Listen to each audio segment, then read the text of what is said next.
Olá, estudantes! Eu sou o professor Robson Tavares, professor de Língua Portuguesa da GEPAF. E hoje vamos dar uma aula de língua portuguesa especial e especialmente para todos os estudantes do 7º ano, mas todos os estudantes, de modo geral, sintam-se abraçados. Vamos passear nesse mundo ficcional, da narrativa ficcional. O tema de nossa aula, o tema central será elementos da estrutura da narrativa ficcional. Eu começo aqui nossa aula com um passeio dentro desse mundo da literatura, com um pensamento. Vamos ver o que são elementos da narrativa. Para isso, vamos escolher um pensamento forte para conduzir nossa aula. E esse pensamento eu tirei de Albert Einstein, que ele diz: a imaginação é mais importante que a ciência, porque a ciência é limitada, ao passo que a imaginação abrange o mundo inteiro. Coloquei esse pensamento justamente com essa palavra imaginação para nos transportar dentro desse mundo das letras, desse mundo ficcional. Na verdade, vamos adentrar nos elementos da narrativa, os elementos da narrativa ficcional. O que seriam esses elementos da narrativa ficcional? Então, ao falarmos em narração, logo nos vem à mente, logo nos remete à ideia do ato de contar histórias, sejam estas histórias tanto verídicas quanto fictícias, ou seja, tanto do mundo real, do mundo denotativo, do mundo real, ou do mundo da ficção, o mundo metafórico, o mundo da literatura. Então, vamos começar com o seguinte conceito. Segundo o dicionário, narrar é um verbo transitivo, direto e bitransitivo. Narrar significa expor, contar, como eu já falei anteriormente, um fato real ou imaginário. Lembrando que esse fato imaginário, como nossa aula hoje, a gente se propõe a estudar, a trabalhar, a desvendar o mundo ficcional, o mundo da literatura. Então, contar por meio da escrita, ou oralmente, ou por imagens. Um exemplo, narrou o episódio com grande precisão. Sempre falamos assim, né? Fulano, Maria, José, narrou o fato com grande precisão. Todavia, é importante saber que para essa história, e eu falo que história aí, lembrar que história tanto no sentido ficcional quanto real, seja dotada de sentido.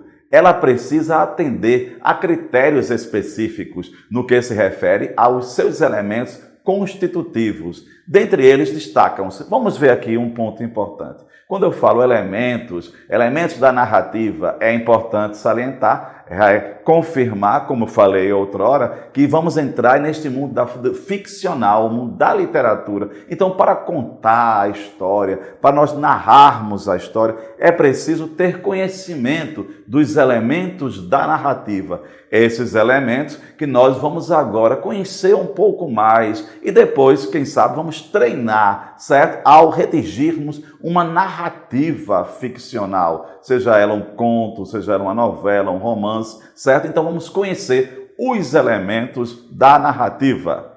Primeiro elemento, para começar a narrar é preciso o espaço. A gente entende que espaço é o local. Então, espaço, o conceito espaço dentro da narrativa, dentro desse mundo ficcional, como nós estamos observando aí no slide, certo? Espaço é o local onde acontecem os fatos, onde os personagens se movimentam. Existe o espaço físico, que é aquele que caracteriza o enredo, e o psicológico, que retrata a vivência subjetiva dos personagens. Então, estudantes, quando eu falar espaço, o espaço da narrativa, onde a história, onde o conto, onde a fábula, onde se passa, muitas vezes nós encontramos textos que diz era uma vez no país tal, no Brasil. Veja, a questão do espaço é para situar o leitor onde se passa aquela narrativa. Então, o espaço, e é importante salientar, como o slide aqui expôs bem, que existe tanto o espaço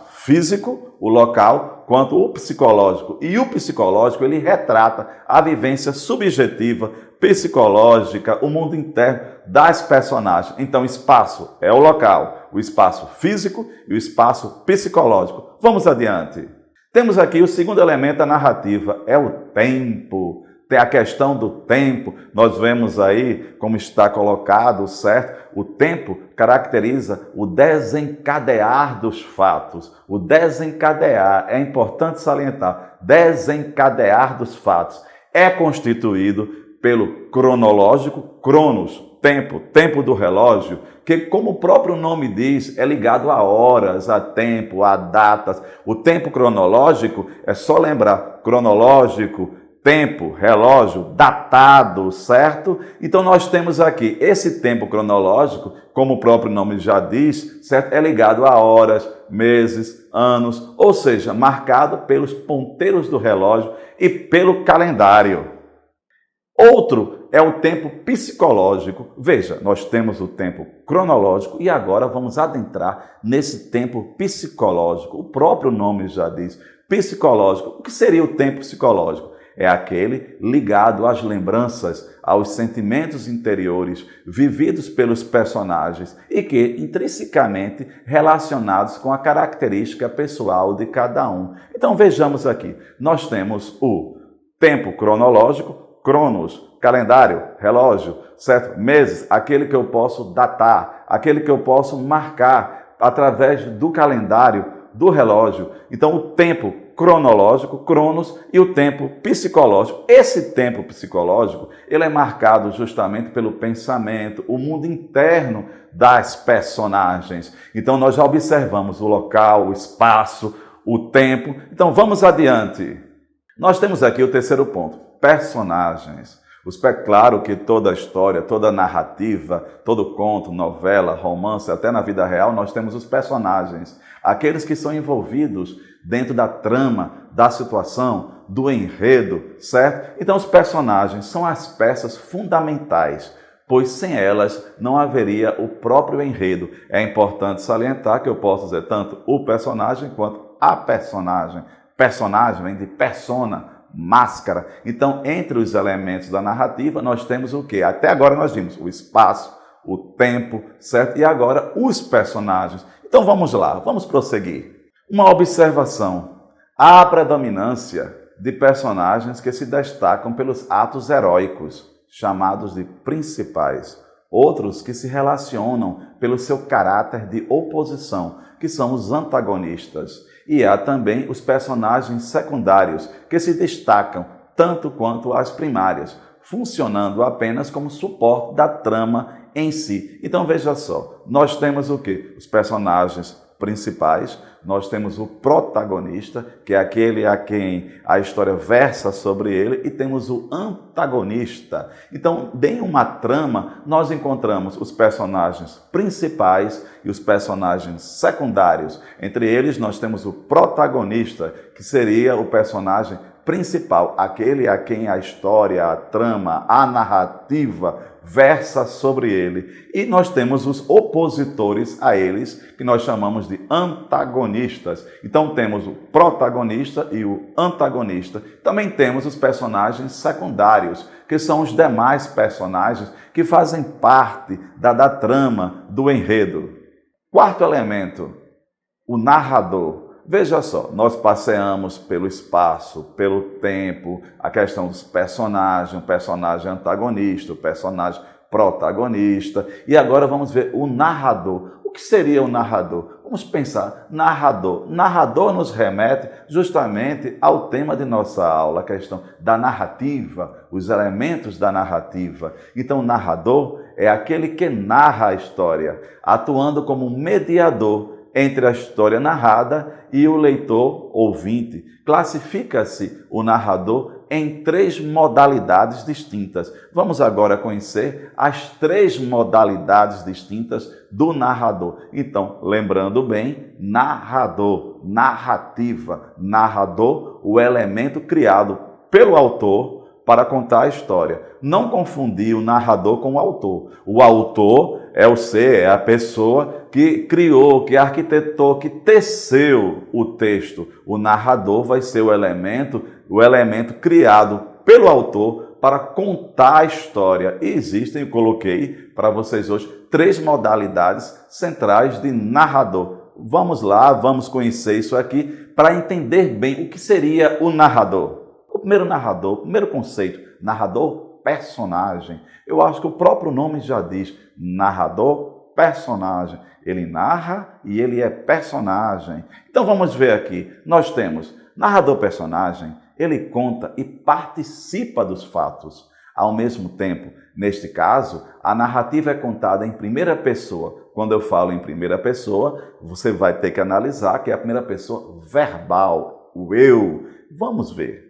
Temos aqui um pequeno texto de Machado de Assis, do romance Dom Casmurro. Observem que os verbos principais estão na primeira pessoa do singular. Então, o narrador é narrador personagem.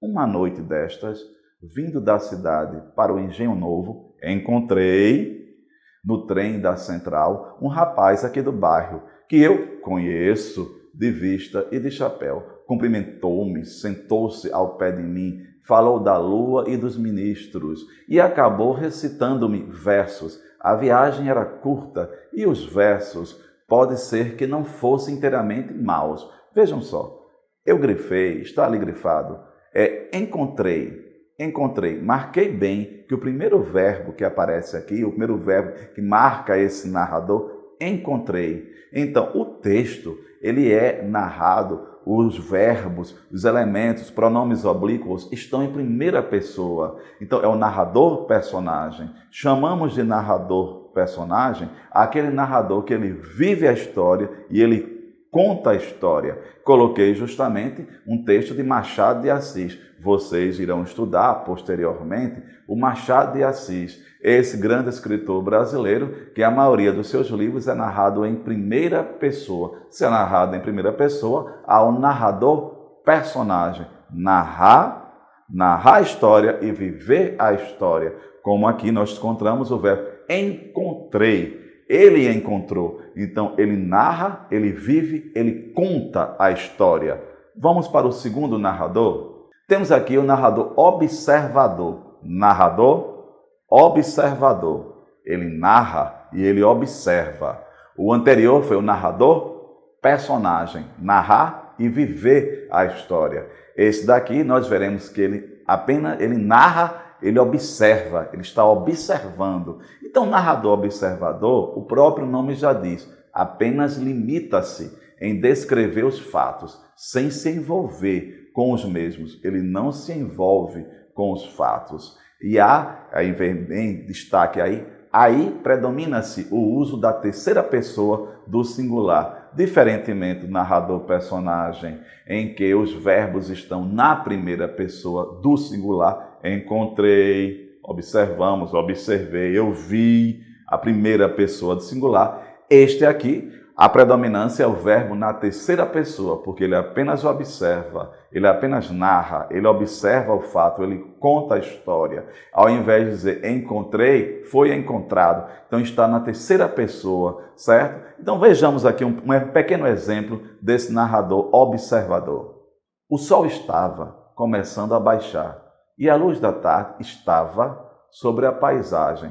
Quando desceram a colina, até agora não tinham encontrado viva alma na estrada. Estavam agora em terreno plano e a estrada, depois de muitas curvas, estendia-se em linha reta, através de um capizal salpicado de árvores altas. É um trecho do romance O Senhor dos Anéis. Observem que nesse texto aqui não há o verbo na primeira pessoa, certo? O narrador apenas observa, apenas conta, ele busca ser imparcial, ele não se envolve na história, apenas conta, apenas narra, diferente do narrador personagem que viveu e conta a história. Esse apenas narra, apenas observa a história. E vamos agora para o terceiro tipo de narrador que nós temos, que é o narrador onisciente. Quando eu falar onisciente, quer dizer, ele conhece tudo, ele sabe tudo. Então observamos narrador personagem, narrador observador, que é aquele que apenas observa. E agora vamos entrar nesse terceiro, que é o narrador onisciente. Esse sabe tudo sobre o enredo e os personagens. Vamos ver, ele sabe tudo, ele conhece tudo. É por isso que nós chamamos de narrador onisciente. Ele conhece tanto o enredo quanto ele conhece as personagens, ele sabe tudo, presente, passado, futuro delas, ele conhece tudo, tanto sobre os personagens quanto o enredo, certo? Então aqui, o narrador onisciente. Vejamos. Então aqui um pequeno exemplo de um narrador onisciente. Vamos ver. Enfim, e era esse o motivo mais poderoso para que ninguém desejasse ver a pobre Linda. Havia a sua aparência, gorda, com a mocidade perdida, os dentes cariados, a pele pustulosa e aquele corpo forte. Era simplesmente impossível olhá-la sem sentir náuseas. Sim, náuseas. É um trecho de um romance Admirável Mundo Novo. Prestem bem atenção, esse narrador, ele está contando a história, ele sabe a história, ele sabe o porquê que as personagens não olham, as outras personagens não olham para a outra personagem, porque sentem náusea. Então veja só, diferente do observador e o onisciente. O que é o observador? É aquele que apenas observa, ele apenas relata. O que é o narrador onisciente? É aquele que conhece. Ele conhece as personagens e conhece o enredo. Ele conhece o mundo interno das personagens, como o mundo exterior das personagens. Ele sabe caracterizar, tanto fisicamente como também psicologicamente, as personagens. E ele conhece o enredo. Então, os três narradores, fazendo aqui um pequeno resumo. O narrador personagem, aquele que vive, o narrador observador, aquele que apenas conta a história, ele diz aquilo que ele vê, e o narrador onisciente, que vai ser justamente aquele que conhece tudo, que sabe tudo sobre as personagens. Todos esses elementos correlacionam entre si, formando o que denominamos de enredo, que é a trama, que é o desencadear dos fatos, a essência que é a história, a qual se constituirá para um desfecho imprevisível que talvez não corresponderá às expectativas do leitor. Este, portanto, poderá ser triste, alegre, cômico ou trágico. Este, no caso, o enredo, dependendo do ponto de vista do narrador ou do narrado, aquilo que é narrado. Então é importante salientar, certo, que os elementos da narrativa, personagem, enredo, o local, certo, o narrador, tudo isso vão fazer parte desse mundo ficcional. E o enredo, a ficção, a história que faz parte desse mundo narrado, certo, dessa questão narrada, ela pode ser uma história de um enredo triste, alegre, cômico, trágico. É por isso que chamamos de elementos da narrativa, elementos da estrutura ficcional. Coloquei aqui um breve resumo. Narrador, aquele que narra a história, que conta a história. Enredo é a sucessão dos acontecimentos. O enredo é o desenrolar. Personagens principais, secundárias, o protagonista, o antagonista. Protagonista, lembrar, certo? E o antagonista, que são os lutadores. O antagonista é aquele que se opõe ao protagonista. O tempo, que é a época dos fatos. O espaço, o local dos episódios. Esses aí são os elementos da narrativa, os elementos do mundo ficcional.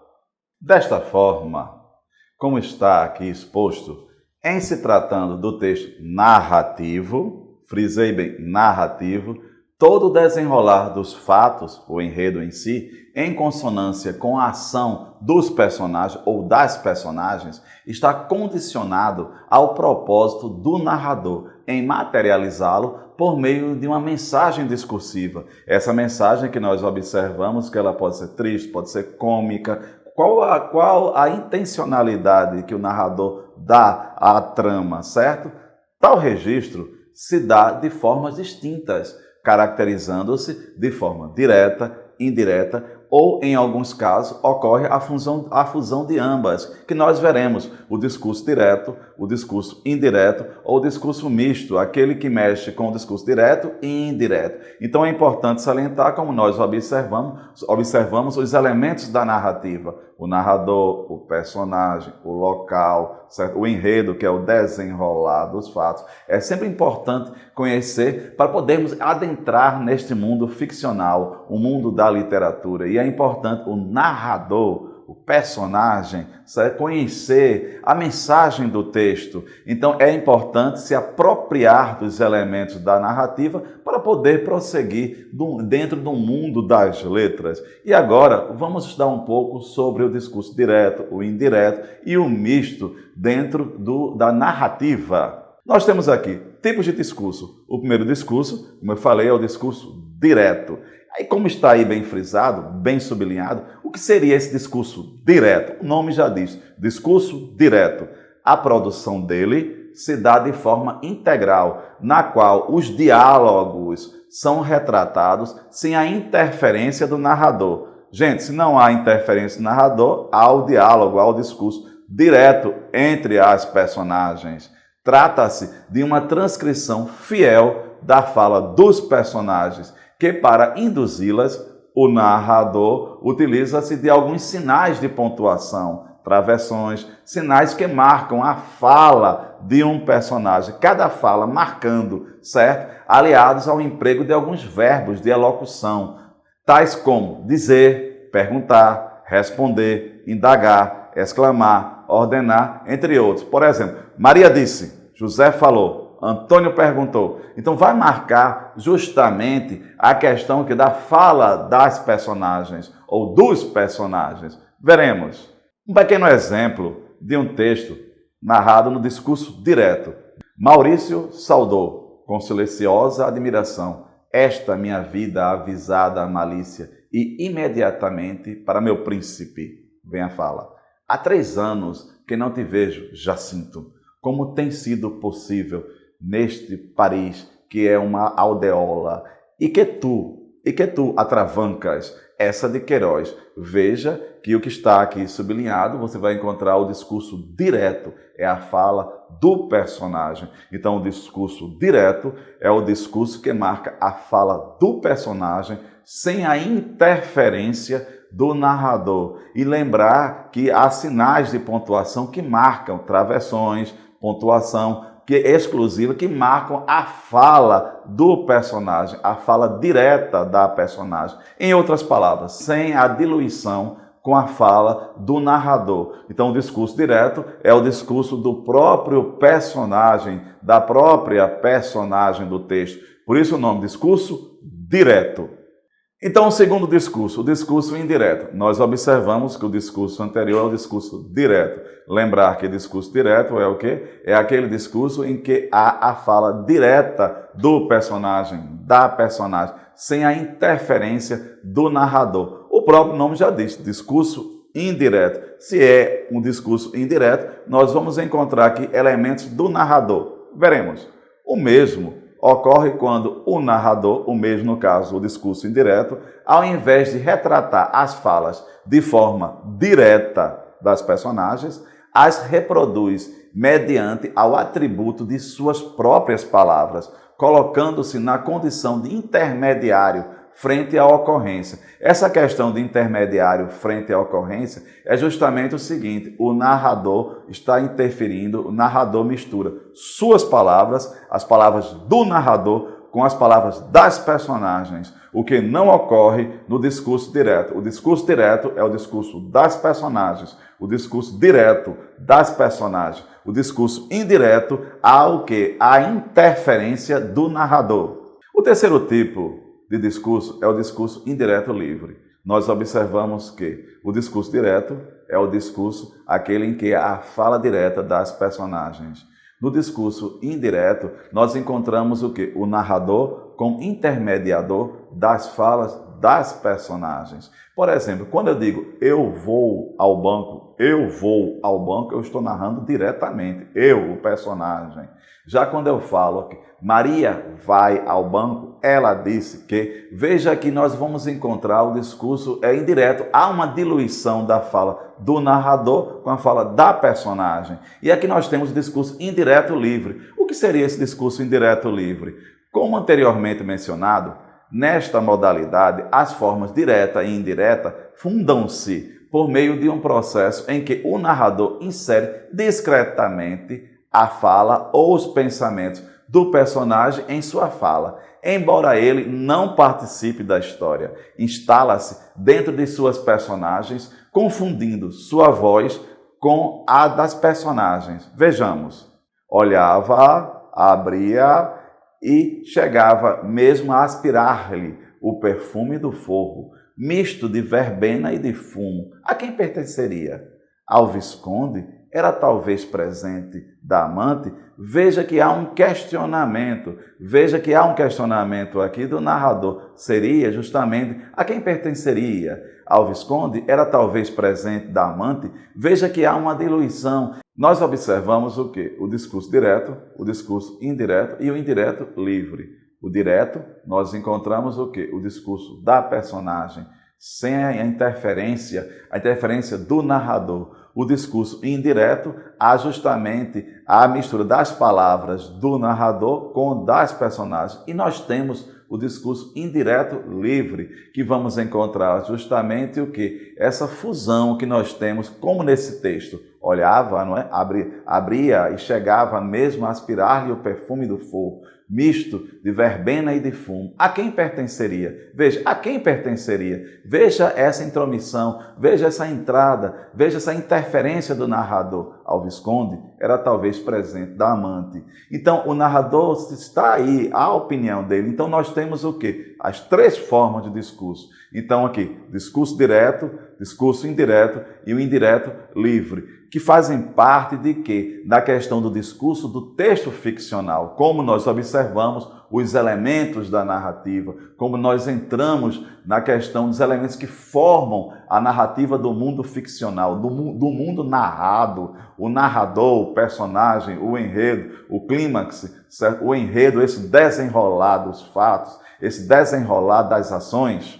Outra questão importante é observar os tempos verbais dentro da estrutura narrativa do texto ficcional. Como nós estamos observando, há o seguinte: nas narrativas, os tempos verbais predominantes são os tempos do passado, certo? Os tempos, no caso do passado, pretérito perfeito, imperfeito e o mais que perfeito, pois ao narrar falamos de fatos já acontecidos e, portanto, anteriores ao momento da fala. Justamente quando pegamos textos que era uma vez, em 1500, no país tal, há muitos e muitos anos havia. Então, como diz aqui, o texto fala, nas narrativas, os tempos verbais predominantes são os tempos do passado, os tempos do pretérito, passado. Quais são eles? O pretérito perfeito, o imperfeito e o mais que perfeito. Então, como nós observamos, se eu estou narrando contando um fato já acontecido. Então, o tempo verbal predominante é o tempo verbal no passado. Então, pretérito perfeito, pretérito imperfeito, pretérito mais que perfeito. É bom conhecer um pouco de verbo, a questão dos tempos verbais, para entender a dinâmica do texto. Eu coloquei justamente, nós temos aqui, olha, a questão dos tempos verbais. É importante conhecer o modo indicativo, o presente, o pretérito, o futuro, conhecer. Lembre-se que eu falei que, em geral, é importante salientar, em geral, quando contamos um fato, em geral, esse fato já aconteceu. Também não impede de você criar uma narrativa em tempo futuro. Mas como é narrativa, contar um fato que já aconteceu, o próprio nome já diz, nós encontramos o quê? O pretérito, o tempo passado. Então, perfeito, o imperfeito e o mais que perfeito. Então, no caso aqui, nós encontramos o quê? Só para salientar que o tempo primordial, o principal, dentro de um texto ficcional, o principal seria o tempo no passado, no pretérito perfeito, o imperfeito e o mais que perfeito. Aí está uma dinâmica, não é? Aquela questão, conhecer os verbos, conhecer o tempo verbal, para conhecer a dinâmica do enredo, a dinâmica da narração, a dinâmica desse mundo narrado. Por exemplo, quando eu falo essa dinâmica do tempo passado, vejam só um pequeno fragmento, continho, um texto, um pequeno fragmento, um pequeno conto de Paulo Mendes Campos. Era uma vez, como eu já falei outrora, esse era uma vez nos remete a um mundo, e veja que é um tempo, a um tempo distante. Era uma vez um menino triste, magro e barrigudinho, do sertão de Pernambuco. na soalheira danada do meio-dia. Ele estava sentado na poeira do caminho, imaginando bobagem, quando passou um gordo vigário a cavalo. Vejam bem os verbos, as marcas temporais no passado. Lembrar que o passado, ratifico aqui, é o tempo primordial, não o único, mas o primordial do mundo ficcional, porque geralmente nós narramos um fato que já aconteceu. Então, é até a própria expressão, era uma vez. E aí no texto nós temos o quê? Era uma vez, passou, certo? Então, havia, estava, são verbos que nos remetem a esse mundo passado. Porém, é comum usar também o presente indicativo. E não só o presente indicativo, como também outras formas verbais. Mas podemos usar o presente indicativo na modalidade chamada presente histórico. Presente histórico. O que seria o presente histórico? Vamos ver. Ou seja, é como se o narrador voltasse ao momento dos acontecimentos e que narra e presenciasse as cenas. Dessa forma, é perfeitamente possível o uso do presente nos contos. Quando eu falo assim, o presente histórico é quando nós pegamos a estrutura frasal, a frase, ao verbo no presente, só que a frase, todo o contexto está no passado. Quando eu digo em 1500, Pedro Álvares Cabral descobre o Brasil. Descobre, eu coloquei descobre, que é um verbo no presente, e não descobriu. Isso é o que nós chamamos de presente histórico. Presente histórico, na verdade, é quando, na narrativa, aí vem aquela importância que eu falei outrora, conhecer os tempos verbais, conhecer o presente, conhecer o pretérito, conhecer o futuro. Então, o presente histórico vai ser justamente dentro de uma estrutura frasal, oracional, nós temos um verbo no presente, no tempo presente, mas a própria oração, a própria sentença, o texto está no passado. Então, o presente histórico é bom voltar a salientar sempre que, como falei, não é só o pretérito, não é só o passado, não é só o pretérito perfeito, imperfeito e o mais que perfeito, certo? Eles são os principais, é claro, porque quando eu narro algo que já aconteceu, eu narro um fato passado, mas outros tempos, outras modalidades podem também entrar aí, pode ser no futuro, pode ser no presente. Nesse caso aqui, só quis marcar para vocês que há um presente histórico, há esse presente também, há esse elemento também.